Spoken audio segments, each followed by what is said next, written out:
তামিম ইকবালের মতো আপনারও পরিণতি এমন হতে পারে। মহান আল্লাহ পাক তামিম ইকবালকে দয়া করেছেন, আপনাকে আমাকে দয়া নাও করতে পারেন।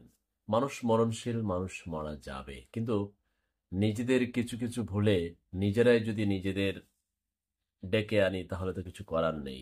একজন ডাক্তারের বয়ান থেকে কয়েকটা কথা বলছি, মনোযোগ দিয়ে শোনার বিনীত অনুরোধ রাখছি। হার্ট ক্ষতিগ্রস্ত করে নিজেরাই অতিরিক্ত লবণ, দেখবেন আলগা লবণ খায়।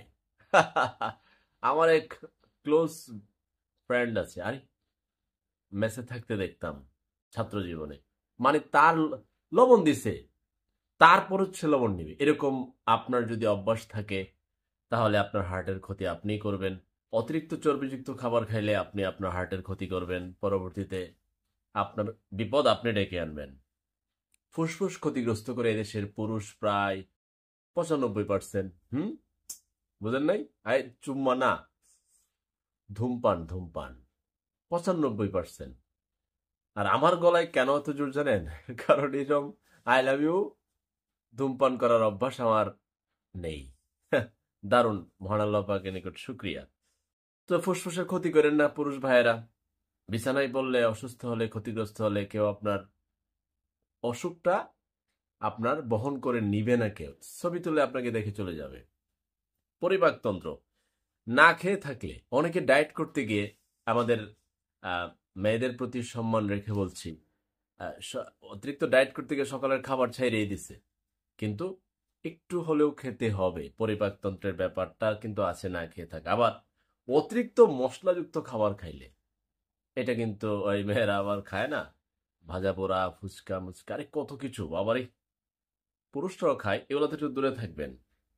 লিভার ক্ষতিগ্রস্ত করে ফেলে লাল পানি খায়া, বুঝেন না লাল পানি কি? এটা তো বুঝেন, বন্ধু বান্ধব একসাথে হলে লাল পানি, ফাস্ট ফুড, জাঙ্ক ফুড বেশি বেশি খাইলে এরকম লিভার ক্ষতিগ্রস্ত হবে। কিডনি, আপনি পানি যদি দৈনিক, অনেকে আছে খায় না একেবারে, হ্যাঁ ওই বাহিরে অনেক চলাফেরা করে, এই ক্ষেত্রে মনে করে যে বাথরুমের প্রয়োজন হতে পারে, এই ক্ষেত্রে আমাদের মা বোনরা অনেকটা ক্ষতিগ্রস্ত হয়, ওই চিন্তাটা করে। তাই পানির ক্ষেত্রে, পানি খাওয়ার ক্ষেত্রে একটু সচেতন থাকতে হবে।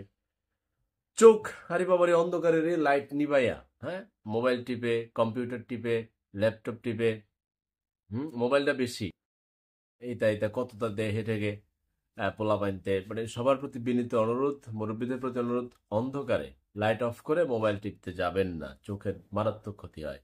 ব্রেন, নেগেটিভ চিন্তা ভাবনা, পাড়া প্রতিবেশীকে এটা করবা, আত্মীয়কে এটা করবা, ঘুটু করা, ক্রিমিনালি করা, চিন্তা ভাবনা করা, এতে ব্রেনের মারাত্মক ক্ষতি হয়। এটা আরো অনেক কিছু আছে।